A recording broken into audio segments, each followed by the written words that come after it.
Reka dushime Imana yongeye kuduha akanya ko kwiga ijambo ryayo. Imana ihabwe icyubahiro. Tugiye kwigana amagambo avuga ngo Imana cyangwa Mamoni. Imana cyangwa Mamoni. Turi mu bihe bikomeye cyane, aho ibintu Kristo yatsindiye mu butayu akabinesha kandi mu buryo budasubirwaho, bifite imbaraga ikomeye kandi iri kunesha benshi muri iki gihe. Mamoni ni ikigirwamana cy'ubutunzi kandi gifite imbaraga zirenze iz'abantu batekereza. Abantu dukwiriye kwitonda cyane muri iki gihe, kuko Bibiliya yabivuzeho ibintu bikomeye. Yesu muri Matayo 6:19 yaravuze ngo ntimukibikire ubutunzi mu isi, aho inyenzi n'ingese ziburya kandi abajura bagacukura bakabwiba. Ahubwo mwibikire ubutunzi mu ijuru, aho inyenzi n'ingese zitaburya n'abajura ntibacukure ngo babwibe, kuko aho ubutunzi bwawe buri ariho n'umutima wawe uzaba. Iri somo rirakomeye cyane. Yesu ahamagara abantu kubika ubutunzi bwabo mu ijuru, aho abajura badashobora kugira ngo babwibe. Ibi bigaragaza neza ko Yesu yarasobanukiwe n'ikintu gikomeye ko mu isi nta burinzi bushyitse bw'ubutunzi bw'abantu buhari. Yego, ni koko ubutunzi bushobora kutagira umutekano mu isi, ariko bushobora no gupfuka busika. Kandi rwose ugapfa gitunguro, ndetse ibyo usize bikaribwa n'abatarabikoreye. Ariko Yesu yaravuze ngo nimwibikire ubutunzi bwanyu aho abajura batazacukura bakabwiba. Ahubwo mubwibikire mu ijuru, aho ingese zitazaburya n'abajura ntibacukure ngo babwibe, kuko aho ubutunzi bwawe buri ariho n'umutima wawe uzaba. Iki cyo ni ikintu gikomeye. Aho ubutunzi buri niho umutima w'umuntu uri. Iri ni ikintu biratubwiye kandi tugomba gufata nk'ihame. Ubutunzi n'umutima w'umuntu cyangwa ibitekerezo by'umuntu ni ibintu biba byomatanye. Ntushobora gufata ubutunzi bw'umuntu ngo usige umutima we. Yesu yavuze aya magambo ashaka kwerekana ko aho ubutunzi bwacu tububika niho n'umutima wacu uzerekera. Niba ubutunzi bwacu bubikwa mu ijuru, niho n'umutima wacu werekezwa. Iki ni ikintu gikomeye. Aho ubutunzi bw'umuntu buri niho n'umutima we uzaba. Ntabwo ushobora gufata umutima n'ubutunzi bw'umuntu ngo bitandukanye bikunde. Igisubizo cyo kugira ngo umutima ube mu ijuru ni ukwerekeza ubutunzi bwawe mu ijuru. Niba utarekeje ubutunzi bwawe mu ijuru, n'umutima wawe ntabwo uzaherekera. Iri ni ihame, ni ko ijambo ry'Imana ribivuga, kandi abantu bagomba kwiga ikintu, tugomba kwiga ikintu tubyitondeye, kuko dushobora kwibeshya ngo niba ubutunzi bwanjye mbufite nkaba mbukunze, ahari ntibishoboka gutandukanya ubutunzi n'umutima wawe, kuko Imana nayo yabonye ko bidashoboka, maze igira abantu inama iti niba mushaka ko imitima yanyu yerekera mu ijuru, nimubare naho mwerekeza ubutunzi bwanyu. Ikintu tugomba kugitekerezaho neza. Ku murongo wa 22 Yesu yaravuze ngo itabaza. Ku murongo wa 24 ntawe ukeza abami babiri, kuko yakwanga umwe agakunda undi, cyangwa yaguma kuri umwe agasuzugura undi. Ntimubasha gukorera Imana n'ubutunzi. Biratangaje ko Imana yafashe ubutunzi ikabwita umwami, maze n'Imana n'undi mwami. Ntawe ushobora no gukeza abami bangaye babiri. Kandi umugaragu niwe ukeza umwami, ntabwo umwami ari we ukeza umugaragu. Byumvikane, iyo ubutunzi bwageze ku rwego bukezwa, ni igihe bwahindutse umwami ukuyobora, uyobora imibereho y'abantu. Kandi byanze bikunze ntushobora kugira ubutunzi, byanga bikunze ubutunzi bwinshi umuntu afite ahinduka umugaragu wabwo, kuko ahora abukorera, ahora abwitaho, ahora atinya ko ubutunzi bwe bwakwibwa. Bityo uzasanga imirohezo y'umuntu, ibyo uko abaho mu bitekerezo, mu mibereho ya buri munsi, ari umugaragu w'ubutunzi atunze. Ijambo ry'Imana ryaravuze ngo ntawe ukeza abami babiri. Ntimushobora gukorera Imana n'iki n'ubutunzi. Niko iri somo rivuga. Kandi twibuke isomo ryavuzwe ngo aho ubutunzi bw'umuntu buri niho n'umutima we uzagera gute uzaba. bivuze yuko igisubizo cyo kugira ngo umutima wawe mu ijuru nuko ari n'ubutunzi bugomba kwerekezwa. Uko byagenda kose ntibishobora gutandukana. N'Imana irabizi neza.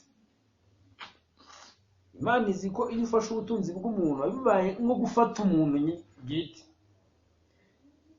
Hari amagambo ari mu Migani igice cya 13 umurongo wa 8 ngira ngo tubanze dusome mbere yuko dukomeza kujya mbere. Imigani 13 umurongo wa 8. Aya magambo tugomba kuyasoma kandi tukayumva. Imigani 13 umurongo wa kangahe? Wa 8.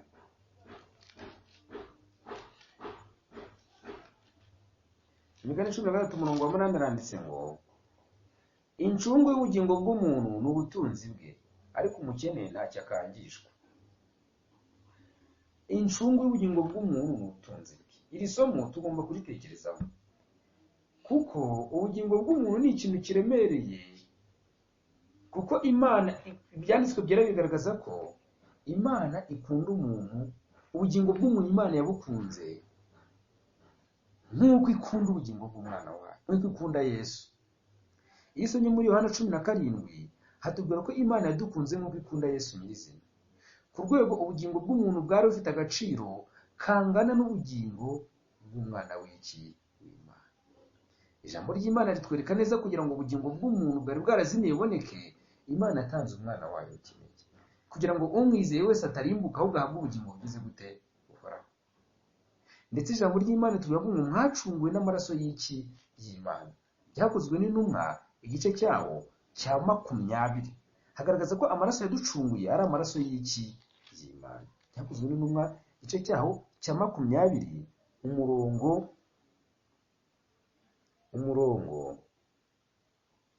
waho 28 handitse ko itorero ry'Imana ryaguzwe amaraso yayo, amaraso y'Imana. Ndetse nusoma neza usanga Yesu Kristo byanditswe byera bivuga ngo niwe nkomoko y'iby'Imana yaremye byose. Byanditswe mu Byahishuwe igice cyawo cya 3 umurongo wa 14. Yesu ni inkomoko y'iby'Imana agize gute? Oya.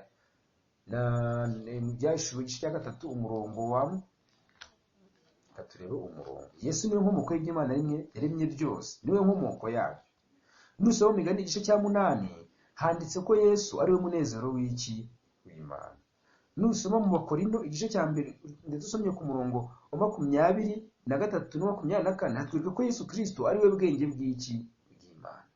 Bivuze ko igihe Imana yatangaga Yesu yari itanze ibintu by'agaciro kose k'isanzure, yari itanze inkomoko y'iby'Imana yaremye byose. Biranditse no mu Bakolosayi igice cya 1 ku murongo wa 16 ko Yesu ari we waremye byose, sibyo? Biranditse muri Yohana igice cya 1 ijambo yaremye byose.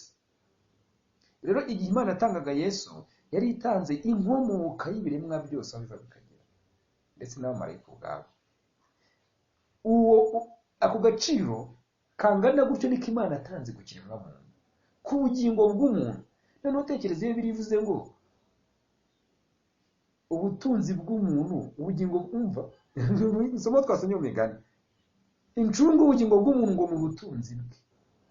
Bigaragara neza ko ubutunzi bw'umuntu bubasha kuzamuka mu bitekerezo by'umuntu ku rwego umuntu abunganyisha n'ubugingo bwe. Niyo mpamvu bihambaye, kuko gufata ubutunzi bw'abantu bihingana no gufata ubugingo bwabo. Imana ibyitegereje ibonye ukuntu ubutunzi bw'abantu bufite uburemere kuri bo, Imana iravuga iti kugira ngo imitima yanyu ibe mu ijuru abe naho mwerekeza ubutunzi bwanyu. Ntabwo ibyo babitandukanya, kuko ijambo ry'Imana rivuga ngo aho ubutunzi bw'umuntu buri niho n'umutima uzaba.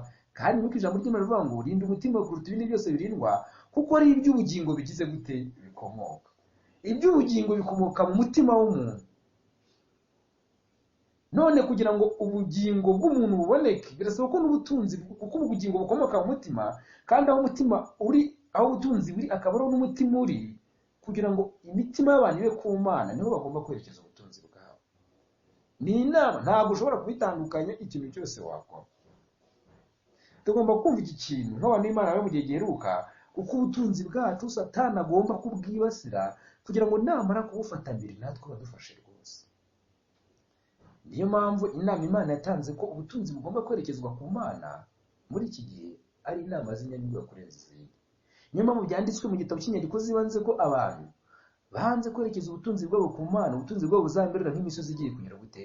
Igiye kubagwira.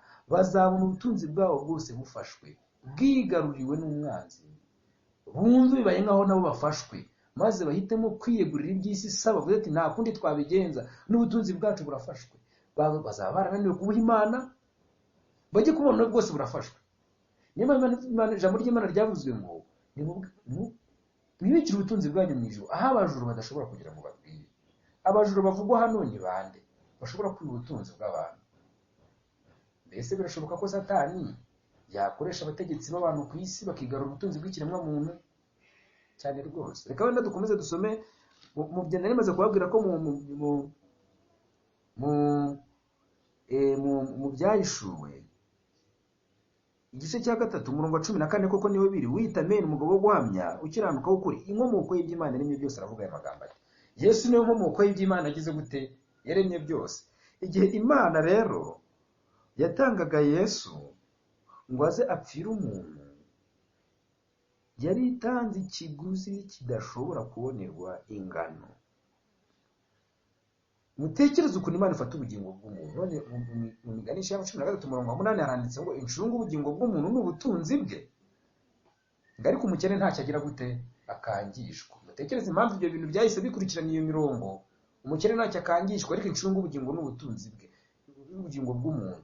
Bivuze yuko niba ushaka ubugingo bw'umuntu wamutegera ku butunzi bwe. Uramutse ushaka ubugingo bw'abantu wabategera ku butunzi bwabo, babategera ku butunzi bwabo. Niyo mpamvu Imana yavuze ngo ntawe ukeza abami babiri, kuko yakwanga umwe agakunda undi, cyangwa yaguma kuri umwe agasuzugura undi. Maze Imana itegaragaza abami babiri ari bo, ntimubasha gukorera Imana n'ubutunzi. Tekereza ko Imana nayo, Yesu nawe yafashe ubutunzi abugira nk'umwami. Ubutunzi ni umwami ukomeye, kandi ni umwami ufite imbaraga ku bitekerezo by'abantu, sibyo? N'Imana nayo n'undi mwami. Ubutunzi ni ikintu gikomeye Satani yifashishije mu butayu. Abantu bazi ko kino kigeragezo cyari cyoroshye, ariko cyari gikomeye. Igihe Satani yerekaga Yesu ubutunzi bwo ku isi n'ubwiza bwabwo bwose, avuga ndabuguha nupfuka mukandamya, cyari ikintu gikomeye. Kuko Yesu yari arera amaze iminsi 40 atarya. Igitabo cy'Ibifuzwe byose handitsemo ko igitabo cy'Ibifuzwe byose harimo amagambo avuga ko Yesu yarananutse amaze iminsi 40 atarya, ari kugenda ameze nk'umuntu uhungabanywa n'inzara.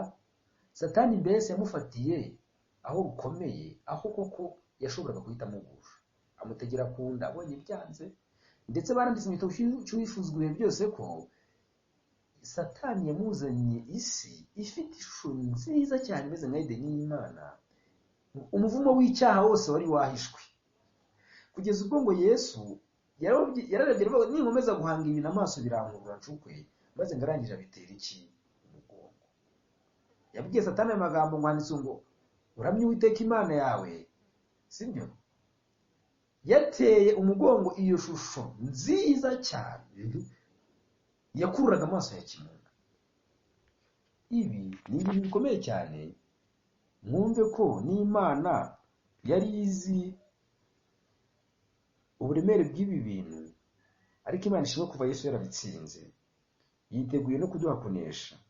Imana avuze ngo ntimushobora gukeza abami babiri, kuko wakanga umwe ugakunda undi. None Imana niwe mwanzuro, niwe muti yatanze, nuko nimwibikire ubutunzi mu ijuru. Nguyu muti kandi abantu bagomba kumva. Mbese n'abantu bangaye mu bwoko bw'Imana bafite ubutunzi bw'umurengera, ariko bakibigundiriye bari kwanga gukoreshereza Imana ubutunzi bwabo. Mbese nibabona ko isi iri kwinjira mu gihe gikomeye cyane cyo kugenzura ubutunzi bw'abantu. Mbese ko amafaranga yose afatika bashaka kuyakuraho, bagashyiraho amafaranga ari electronique, aho amafaranga yose ufite azajya agenzurwa na leta gusa. Abantu bari kubona ibi bintu ari amahoro, nubwo mu by'ukuri ari iterambere, ariko ibi nabyo bifite umugabane ukomeye ko mu minsi iri imbere ubuhanuzi ibintu bire yavuze bizasora. Turaje dusoma amagambo yanditswe mu mwuka w'ubuhanuzi ugaragaza ko igihe kigiye kugera amafaranga yose abantu bafite agatakaza agaciro, abantu bakabura uburyo babigenza. Mbese ko isi yose iri kwimagaza ubwo buryo bwo kugenzura imitungo y'abantu, aho amafaranga yawe utafiteho umugabane na muto, kuko utagifite uburyo bwo kwibikira amafaranga mu ntoki, ahubwo amafaranga akaba agenda mu buryo bwa online, sibyo? Mu buryo bwa electronique. Abantu b'Imana niba ari kubona ko turi kwinjira mu gihe cyo kugenzurwa byuzuye, aho ubutunzi bwabo bushobora kuzafatirwa ku rwego rukomeye kandi butaranakoreshejwe umurimo w'Imana. kuko niba badashaka kugendana n'amahame y'isi, byange bikunde n'ubundi isi yo izafatira ubutunzi bwabo kugira ngo ibemeze ko bagomba kugendana nayo byanze bikunze, kuko ntawe uzagendana n'isi keretse ari mu murongo wayo. Ibi bintu abantu b'Imana bagomba kuba byiteze muri iki gihe. Niyo mpamvu amagambo yanditswe muri Timoteyo, urwandiko rwa mbere Pawulo yandikiye Timoteyo, igice cya 6 agomba kumvikana ku mwuzuro wayo. Haranditse ngo wihanangirize abatunzi bo mu by'iki gihe kugira ngo be kwibona cyangwa kwiringira ubutunzi butari ubwo kwizigirwa. Wihanangirize abatunzi bo mu by'iki gihe kugira ngo be kwibona cyangwa kwiringira ubutunzi butari ubwo kwizigirwa. None bakora iki? Ahubwo biringira Imana iduha byose itimana ngo tubinezererwe, kandi bakora ibyiza, baba abatunzi ku mirimo myiza, baba abanyabuntu bakunda gutanga. Baba abatunzi ahubwo ngo bagire gute? Ahubwo ngo bakore imirimo myiza, baba abanyabuntu bakunda gutanga. Ntabwo Imana yavuze ngo bajye batanga babiha abanaba cyangwa bakore mu buryo ubu oya rwose. Ahubwo Imana iravuga ngo abanyabuntu bakunda gutanga, bivuze yuko niba babana n'Imana, umwuka w'Imana azabayobora. None ikibazo hano baravuze ngo ngo bakora imirimo myiza y'abanyabuntu bakunda gutanga, bibikira ubutunzi buzaba urufatiro rwiza mu gihe kizaza. Bibikira ubutunzi buzaba urufatiro rwiza mu gihe kiziye gute? Mu gihe kizaza. Ubutunzi butazashira buzaba urufatiro mu gihe kizaza, kugira ngo babone uko basingira ubugingo nyakuri. Iri somo rikubiyemo ibintu byose.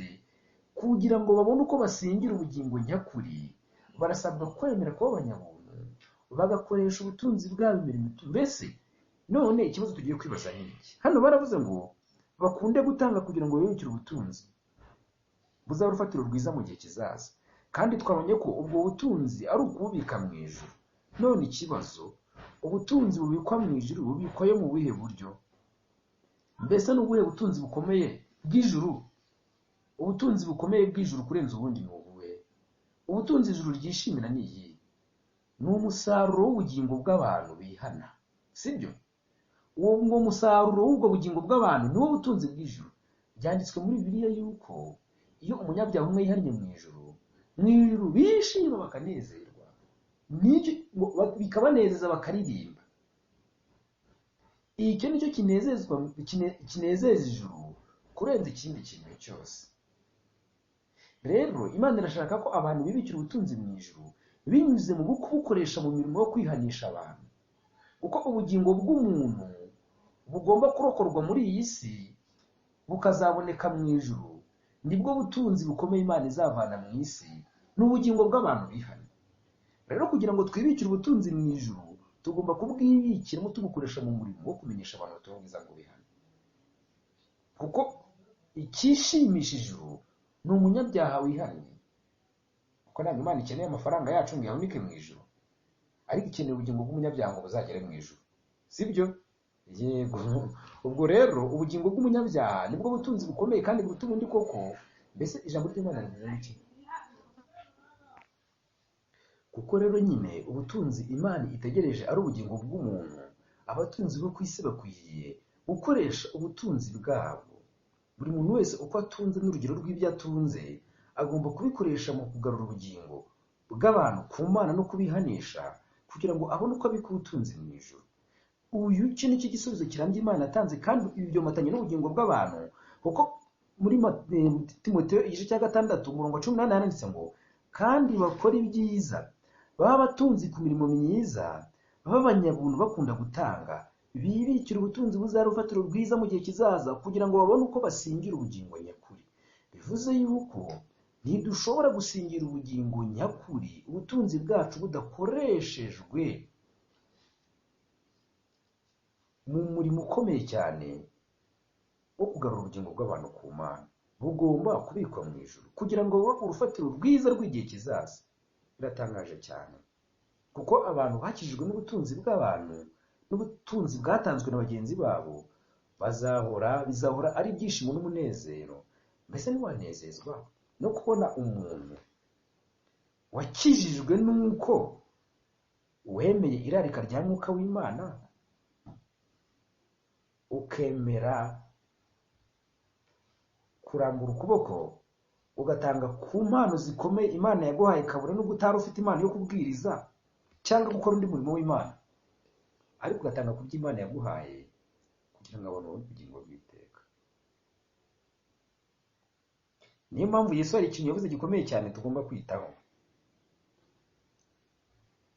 Gusa mbere yuko dusoma icyo kintu Yesu yavuze, reka dusome amagambo abone mu gitabo cy'ivugabutumwa paje 54. Ni akaga kwirengagiza ikintu Imana yavuze kandi biteye ubwoba. Inshuro nyinshi abantu bumva gutanga amafaranga ngo ukore umurimo w'ivugabutumwa ari ugupfusha ubusa, ariko ndababwiza ukuri icyo ari cyo gihe, kandi abantu bakwiye kumva ko iki ni cyo gihe buri muntu wese nayoborwe n'Imana, ko turi mu gihe isi igiye gufata ubutunzi bw'abantu. Turi mu gihe kugenzura abantu rusange biri gutegurwa kandi bimaze kugera kure, kandi mu minsi iri imbere uzaba utagifite uburenganzira ku mafaranga yawe. Niyo mpamvu igihe Imana ikangurira abantu gukora ibishoboka byose bagifite agahenge, bagomba kugikoresha nk'aho nta kindi yasigaranye. Hano baranditse ngo abantu bashora imari yabo mu bucuruzi ndetse bakagura ipatanti, ariko igihombo kikaba kinini. Ibyo bigafatwa nk'ibintu bisanzwe. Ese ko bimeze? Ariko mu murimo w'Imana abantu batinya gupfa gushora umutungo wabo batazi ko hazavaho umusaruro. Kuri bo bigaragara nk'aho amafaranga atanzwe azaba ari igihombo, kuko atazahera akabyara inyungu mu gihe atanzwe gukora umurimo wo gukiza ubugingo bw'abantu. Uwo mutungo w'inica ntikize ushorwa mu murimo w'Imana kandi ugatanganwa mu bwikanyize budashira, mu gihe gito kigiye kuza uzamenagurwa uhinduka ivu kimwe n'ibindi bigirwamana byose. Aya magambo araremereye, sinzi niba abavandimwe turi kuyumva ku rwego rumwe. Reka nsubiremo amagambo. Uwo mutungo w'inica ntikize ushorwa mu murimo w'Imana kandi ugatanganwa mu bwikanyize budashira, mu gihe gito kigiye kuza uzamenagurwa uhinduka ivu kimwe n'ibindi bigirwamana byose, maze uhinduke nk'amabyegegeri y'ifuku n'ay'agacurama. Wagira ngo ayo magambo sinyasomye mu mwuka w'ubuhanuzi. Niko yanditse ngo azahinduka nk'amabyegegeri y'iki? Amabyegeri y'ifuku cyangwa agacurama. Niko ubutunzi buzagenda. Bidatinze ifaranga rizata agaciro igihe abantu bazaba bamaze gusobanukirwa n'agaciro k'ubutunzi buzahora. None bantu b'Imana, ni ukuri mwe, aya ni amagambo yanditse mu mwuka w'ubuhanuzi mu gitabo cy'ivugabutumwa paje 54 na paje 55. Abantu b'Imana bakwiye kwemera gutunga ubutunzi bwabo mbere yuko buhinduka nk'amabyegeri y'ifuku cyangwa y'agacurama, mbere yuko buta agaciro. Kandi niwo mwuka w'ubuhanuzi ngo ifaranga rizata agaciro ku rwego rukomeye. Ibi ni ibintu bigiye kubaho. Isi iri muri urwo rugendo kandi byaratangiye ku isi yose. Mu Bushinwa bamaze kubaka uburyo bwo kugenzura amafaranga y'abantu mu buryo bwuzuye, aho paper money atagikoreshwa, sibyo? Byaratangiye mu Burayi. Mu Rwanda birahari cyane, aho bashaka ko abantu bakoresha amafaranga mu buryo bwa electronic, mu buryo buri online gusa, mu buryo, sibyo, mu buryo buri digital, mu buryo buri digital, sibyo? Hakabaho digital money gusa. Ibintu byose ni ibintu biri gusoza ubuhanuzi bwavuzwe mu ijambo ry'Imana ko ubutunzi bw'abantu buzagenzurwa mu buryo bwuzuye, kandi abantu bakaba batagifite uburenganzira nk'ubwo bari bafite mbere. Ubu ushobora kugenda ukabikuza 100 ukabibona cash, ukahita ugenda ukabitanga bigakorwa umurimo w'Imana, ariko icyo gihe bizaba binagoye cyane. Ibintu turi kwinjiramo birakomeye, kandi bizarangira umuntu wese utari mu murongo isi ishaka adafite uburyo bwo gukoresha ubutunzi bwe buzaba bwamaze gufatirwa. Niyo mpamvu abantu b'Imana bakwiye kwemera kino cyigisha Imana yavuze, kandi dukwiye kumenya kwiringira Imana. Ikintu Yesu yavuze gikomeye cyane kizibasira abantu. Reka mbabwire inyigisho za Yesu ziratangaje. Nizo nyigisho umuntu ashobora gukurikiza zikamuhindura koko, zikamugira nka Yesu. Hano baranditse Yesu yavuze amagambo akomeye cyane, amaze kuvuga ngo nta ukeza abami babiri, kuko yakwanga umwe agakunda undi, cyangwa yaguma kuri umwe agasuzugura undi. Ntimubasha gukorera Imana n'ubutunzi. Ku murongo wa 25 Yesu avuga ngo nicyo gitumye mbabwira, kuko mudashobora gukorera Imana n'ubutunzi. Kuko aho mudashobora ibyo byombi kubikorera, ijambo ry'Imana ubere Icyongereza ijambo gukorera hano yakoresha ijambo to serve cyangwa guseriva cyangwa se guhereza, sibyo? Birakoresha Icyongereza ko ijambo to serve cyangwa guhereza, kandi kuko umwami baramuherezaga uhereje umwami aba ari umugaragu wahereza, sibyo? Ubwo rero ijambo ryakoresheje tusafu cyangwa se guseriva, ntimushobora guseriva Imana cyangwa ntimushobora guhereza Imana ngo munahereze n'ubutunzi. Kugira ngo abantu badahinduka imbata z'ubutunzi cyangwa abagaragu b'ubutunzi, bagomba kwibukira ubutunzi bwabo mu ijuru, ariko nanone bagomba kugira ibyiringiro biboneka mu magambo Yesu yavuze hano. Nicyo gitumye mbabwiye nti ntimukiganyire ngo mutekereze ubugingo muti tuzarya iki. Iri somo rirakomeye kubera ko isi muri iki gihe kimwe mu bintu igomba kudukangisha nicyo tuzarya. Akenshi abantu banga no gutanga ubutunzi bwabo, bavuga bati nari mbikiye ubutunzi nzarya mu gihe mu myaka 20 iri imbere, umwana ari kuzabyara nkamubikiye amafaranga kuri konte, sibyo? Ni byiza kwizigama, ntabwo ari kwizigama, ariko nanone abantu ntibamenye neza ko niba utazi ko n'ejo uzaramuka, ugifite igihe, fatanya n'Imana gukora umurimo wayo. Fatanya n'Imana gukora umurimo wayo. Mbese uhangayikishijwe n'igihangayikishije Imana? Uhangayikishije n'ubugingo bw'ejo, ariko Imana iravuga ngo ntimugatekereze tuzarya iki. Ntibivuze ko abantu batagomba gukora ngo babone ibyo barya, ariko ibi Imana Yesu Kristo yabitanze, yabivuze ashaka gukura ibitekerezo by'abantu ku guhangayikishwa n'ubugingo bw'ejo hazaza. Kuko Imana ibasha kubeshaho abantu, kandi kuko ejo hazaza hahindagurika. Ndetse byaranditse ngo umunsi wose ukwiranye n'ibibi bya mu isoza ry'umurongo Satani avuga ko umunsi ukwiranye n'ibibi byawe. Mbese utekereza yuko ibibi by'umunsi w'ejo uzaza bishobora kukunyaga byose wibwiraga ko warushingiye ibyiringiro byawe? Yego, birashoboka cyane rwose. Ibibi bishobora kukunyaga ibyo warushingiye ibyiringiro byawe. Niyo mpamvu umuntu agomba gukora ku Imana imushoboza. Ntabwo Imana isaba umuntu gutanga wenda ibintu byose 100% ngasigarira, ariko Imana imusaba gufatanya nayo gukora umurimo, agatanga. Kandi tugeze mu gihe gikomeye, abantu hari igihe baravuga, byanditswe mu ko abantu uzi ko Imana izamenyesha abantu igihe bazatangira ubutunzi. Ariko ntabwo ngiye wenda buri muntu wese agomba kuberwa n'umuko w'Imana uburyo akoramo bino bintu. Ariko mpamya ko igihe tugezemo, iki gihe tugezemo, ari cyo gihe abantu bari bakwiye gutangira kwivana imitungo yabo. Uko tugeze mu gihe gikomeye cyane kibi, kandi mu gihe abantu bakomeze gufite imitungo myinshi minini bihambiriyeho, banga gukora umurimo w'Imana, mu minsi iri imbere igiye kuzababera imfabusa, bitewe n'uko isi iri kwinjira mu buryo bwo kugenzura abantu mu buryo bwuzuye. Biratangaje ko mu minsi yashize hari abantu bajyaga bajya kuraba mu makonti yabo ngo bagasanga havuyeho nka miliyoni 2. Mu minsi yashize ibaze miliyoni 2 wazikorera igihe kingana iki? Hari ubuhamya bw'abantu benshi bagiye batanga ubwo buhamya. Ukibaza, mbese ibi bintu biri kwerekeza he? Mbese abantu b'Imana niba ari kubona neza icyerekezo ibintu birimo? Abantu b'Imana bakwiriye gukanguka. Yesu yaravuze ngo cyangwa muti ngo tuzanywa iki? Nimwigangire ngo mutekereze iby'umubiri ngo tuzambara iki? Mbese ubugingo ntiburuta ibyo kurya, umubiri ntiburuta imyambaro? Umva amagambo Yesu yavugaga. Nimurebe guruka mu kirere, ntibibiba ntibisarura. Reka twibaze kuri ibi bintu Yesu yavuze. Mbese twatangiye kwinjira mu bigeragezo bikomeye cyane kandi bidusaba kwihara n'ubutunzi bwacu niba bishoboka. Twatangiye kwinjira mu bigeragezo bidufata kunda. Nyamara abantu b'Imana, iyawe umurongo ushimangiye mu bitekerezo by'abantu bose mu itorero ryasigaye, ntago ushobora gutsimburwa n'ikintu icyo ari cyo cyose kigukangisha imibereho uramutse wizera ibyo bibiri aya magambo Yesu yavuze. Ni ibintu bidashoboka. Yesu avuga ngo ntugatekereze muzarya iki, uzanywa iki, uzambara iki. Atanga n'urugero avuga ati, mbese ubugingo ntiburuta ibyo kurya, umubiri ntiburuta imyambaro? Murebe iguruka mu kirere, ntibibiba ntibisarura ntibihunika mu bigega, kandi so mu ijuru arabigaburira nabyo. Mwebwe se ntimubiruta cyane? Ninde muri mwe wiganyira wabasha kwinguraho umukono? Amagambo Yesu yavuze. Mwibuke ko ibi ngibi Yesu bivuze ku mpamvu zo kugira ngo abantu badatwarwa n'ibigirwamana by'ubutunzi. Niyo cyatumye Yesu avuga aya magambo, kuko nusoma ku murongo herukaho yavuze ngo nimashe gukorera Imana ubutunzi. Yesu avuga ku murongo ukurikiyeho, nicyo gitumye mbabwirane. Ibi yavuze haruguru nibyo byatumye avuga. Kuko yarazi ko mu minsi y'imperuka ubutunzi buzahinduka ikigirwamana gikomeye gisengwa n'abantu.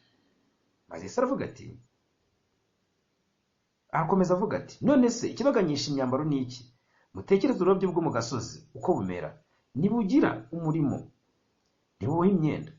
Kandi ndababwira yuko Salomo mu bwiza bwe bwose atarimbaga nk'akarabyo kamwe muri ubu. ariko Imana ubwo yambika ubwatsi bwo mu gasozi ityo uriho none ejo bakabujugunya mu muriro, ntizarushaho kubambika mu bafite kwizera guke mwe?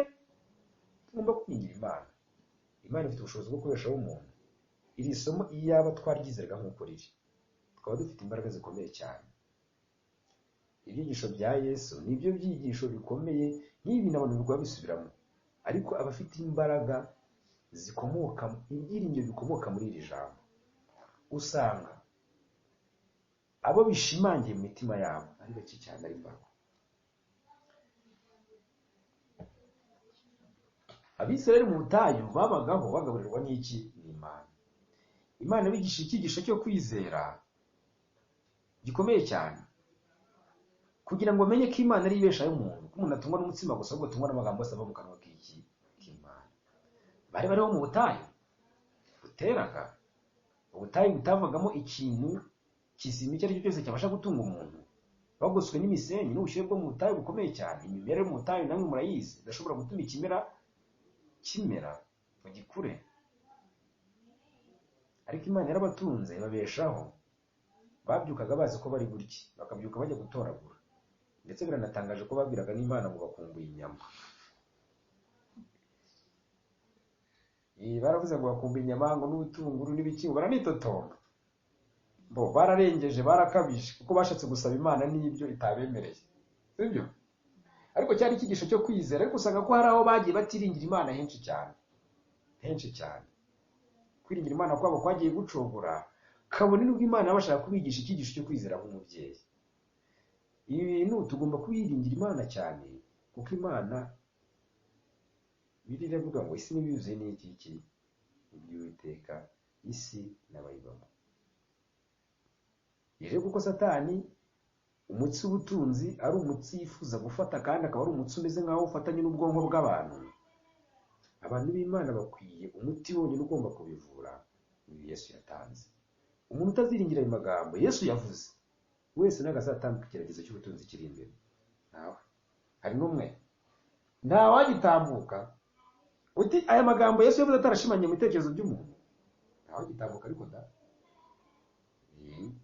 ngenzi mfata inyigisho za Yesu nkibaza ukuntu ngenzi hagazemo nibaza ukuntu mpagaze. Yesu yaravuze ngo nimiganyire ngo muzarya iki, ariko uzareba ukuntu ubuzima buhungabana gato, umuntu agahindura, ukabona amaso y'umuntu yahindutse, hari umuntu ukabona ameze nk'imboga zakubiswe n'umwuka, sibyo? Ukabona yihebye, akazi kabuze, ukabona umuntu yihebye, ariko igikona kibyuka gishima Imana, ntabwo kiba kiza ngo ndakuraho ibyo kurya, sibyo? Inyoni zibyuka ziririmba zivuga ati uyu munsi turabona ibyo kurya zishima mbere yuko zihabwa niko nabyita, zishima mbere yuko zigira gute? Zihabwa, zikaririmbira Imana, ubundi zikagenda, Imana ikaziha ibyo kurya. Yego ntabwo tugomba kubaho kuri nyine, kuko dufite ubwenge tugomba gukora kugira ngo tubeho, ariko tugiye kwinjira muri kondisiyo n'ibyo bizaba, kuko isi uko urushaho kwigizayo abantu b'Imana niko izarushaho gufatira ibyabo byose. Byanditse mu gitabo cyitwa Maranata ko bazafatira ubutunzi bwacu bwose, bazabufatira. Ndazi icyo gihamya ndagisoma. Niyo mpamvu hano banditse ngo yego nuko nimukiganyira ku 31, nimukiganyira mugira ngo tuzarya iki, cyangwa ngo tuzanywa iki, cyangwa ngo tuzambara iki, kuko ibyo byose abapagani babishaka, kandi so mu ijuru azi ko mubikwiriye byose. Si Imana nibizi? Nizi ko tubikwiriye se? Ahubwo mubanze mushaka ubwami bw'Imana no gukiranuka kwayo, nibwo byose muzabyongererwa. None igiye gukiranuka, isi iragusaba gukiranirwa ngo ugumane ubutunzi bwayo, Imana ikagusaba gukiranuka, sibyo? Yego, kandi gukiranuka Imana isaba niko gutumye isi ifunga amayira yose ku muntu w'Imana. None uzemera kugendera mu murongo w'isi ngo ukunde ugumane ibyayo? Iby'Imana yabyise inyongera. Mwanze mushaka ubwami bw'Imana no gukiranuka, icyo nicyo kibanza, sibyo?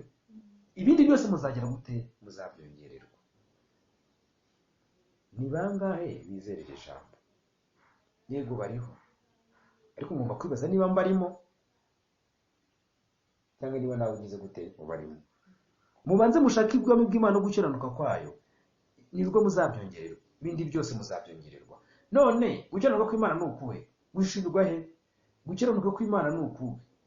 Ibyanditswe byera bigaragaza neza yuko gukiranuka kw'Imana ni ukuhe. Biravuga ngo itegeko ryose rirakiranuka kandi rye, itegeko ryose rirakiranuka kandi ryera. Imico y'Imana ni amategeko yayo, kandi icyo nicyo Kristo yaje guhishurira abantu. Yesu yaje guhishurira abantu amategeko y'Imana, sibyo? Yego, yaje guhishurira abantu imico y'iki? Y'Imana. Uko yaranditse ngo nitondeye amategeko yande? Ya Data. Imico y'Imana ni iki? Ni urukundo. Kandi Yesu aravuze ngo nimunkunda muzitondera iki? Amategeko yanjye. Biranditse muri Yohana igice cya mbere, rwa mbere rwa Yohana igice cya 5 umurongo wa mbere. Uko gukunda Imana, iki ni cyo tumenyesha ko dukunda bagenzi bacu, nuko dukunda Imana tugakurikiza amategeko yayo. Uko gukunda Imana ari kwitondera amategeko yayo. Rero urukundo rwondamatanye n'amategeko y'Imana, kandi amategeko y'Imana ni imico y'Imana ndetse no gukiranuka kwayo. Gukiranuka kw'Imana ni urukundo, kandi urukundo n'amategeko y'iki? Y'Imana. Byombi biromatanye ni isanga n'iki? N'ingoyi. Sibyo? Mu mategeko y'Imana harimo urukundo. Icyo abantu bagomba kumenya ko Kristo yaje guhishura imico y'Imana ku isi. Mbese ya Mana yabwiraga umuntu ngo ntukibe, ntugasambane, ariko ni nayo Mana yapfira umunyabyaha ku musaraba. Sibyo? Icyo abantu bagomba kukimenya neza. Kandi imico y'Imana mu isi imeze nk'ikisi, ihinduka umucamanza ukomeye kubiyeguriye iby'isi ndetse n'abayobozi b'isi, ku rwego rudashobora kugumana imico y'Imana mu isi ngo utekane. Niyo mpamvu isi izanga abantu bose barimbanira kugira imico y'Imana, kandi izabarwanya. Niyo mpamvu ibyanditswe byera ngo nuko rero mwebweho nimushaka ubwami bw'Imana no gukiranuka kwayo, ibindi byose muzabyongererwa. Nawe isi yavuga ngo irabibimye, muzabyongererwa, kuko isi n'ibiyuzuye ari ibyande, ari iby'Uwiteka. Imana ishobora kwemera ko tunyura mu bigeragezo n'amakuba, ariko izaca akanzu. Nta sezerano riri mu byanditswe byera ko abinye Imana by'ukuri bazicwa n'inzara ngo bapfe bananguke. Imana izaca akanzu ku bantu bayo. Ntimukiganyire mutekereza iby'ejo, kuko abejo baziganyira iby'ejo. Umunsi wose ukwiranye n'iki? N'ibibi byawe. Uyu murongo uranakomeye. Niyo mpamvu kuko Yesu aravuga ngo umunsi wose ukwiranye n'ibibi. Niyo mpamvu utagomba kwitega ko ejo ibintu bizagenda neza. Ugomba kwitega ko ejo bishobora kugenda nabi, ahubwo ukiringira Imana ko ariyo yakokora. Kuko umunsi wose, kuko isi Imana itavuze ngo umunsi wose ukwiranye n'ibyiza byawe, yewe ngo umunsi wose ukwiranye n'ibibi byawe. Nuko uyu munsi ibyo Satani agambirira ku muntu bibi, ejo bizaba byikubye.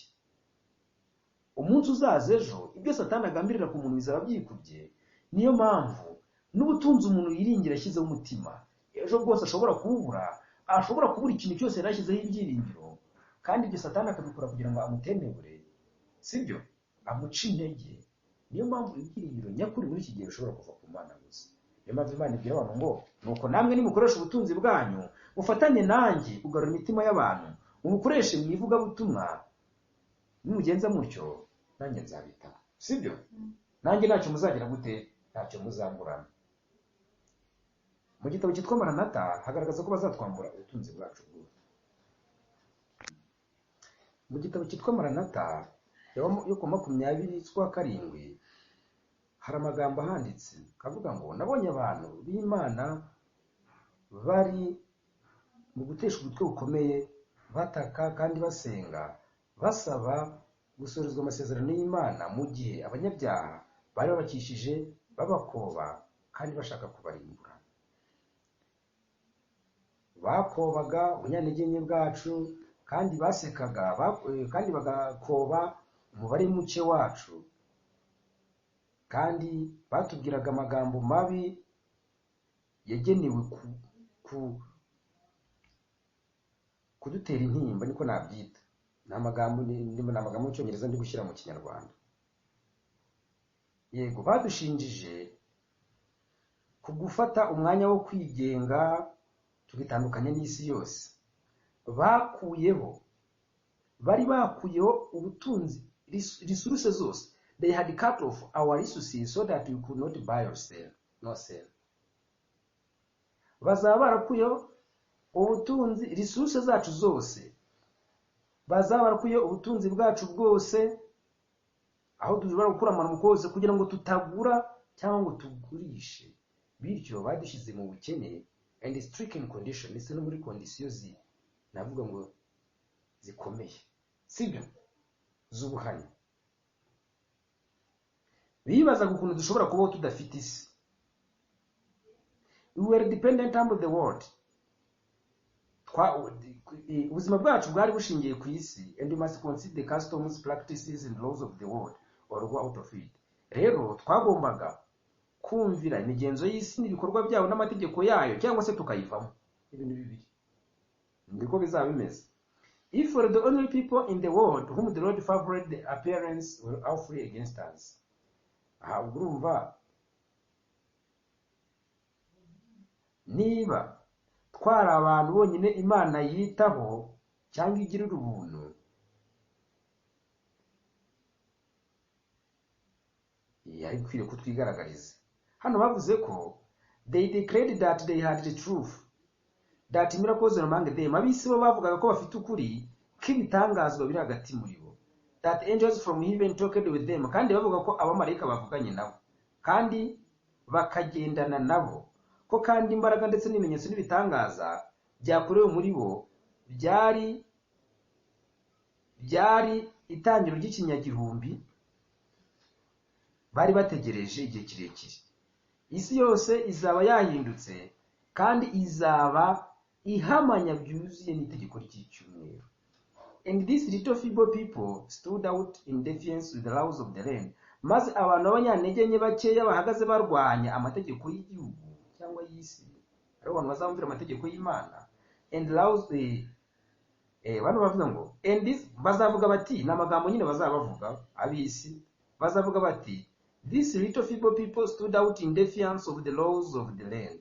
Abantu bake bahagaze barwanya amategeko y'igihugu ndetse n'amategeko y'iki y'Imana, laws of God, and they claimed to be the only ones right on earth, kandi bakavuga yuko ngaribo bakiranuka ku isi. Rero hano bahise bavuga ko ubwoko bw'Imana butazigera bubona uburinzi mu gukora ibitangaza, ko Satani azigana igitangaza cyose bashoboraga gukora. Ariko icyo nashaka gusobanura muri aya magambo ndetse nyesome yose ni uko isi izakuraho ubutunzi bwacu bwose. They will cut off, bazakura all resources.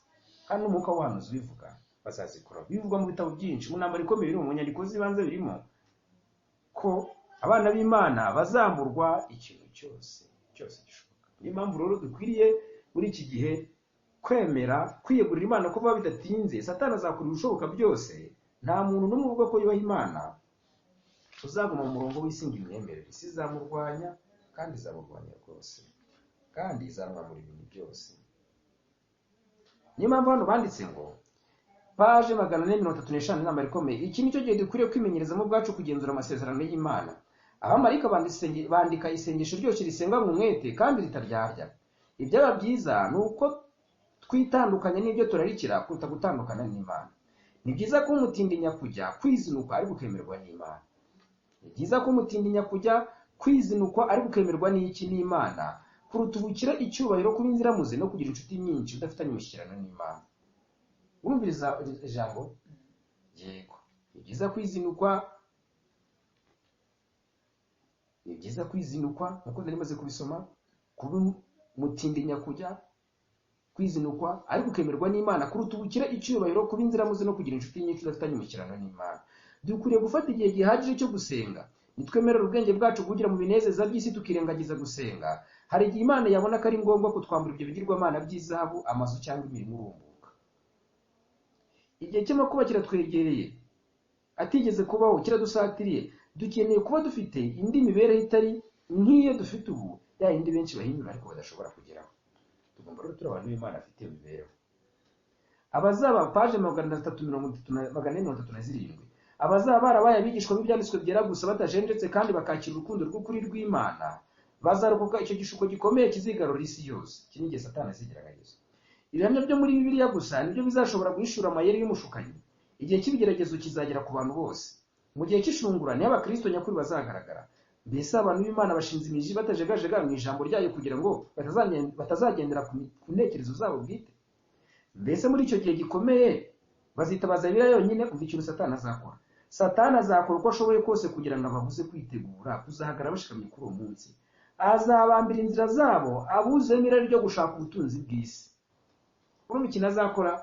Azabambira inzira zabo, abuzemo ryo gushaka ubutunzi bw'isi, abikoreza imitwaro iremereye kugira ngo imitima yabo yuzuzwe n'amaganya yo muri ubu buzima, maze uwo munsi wo kugeragezwa uzabatungure nk'umujura.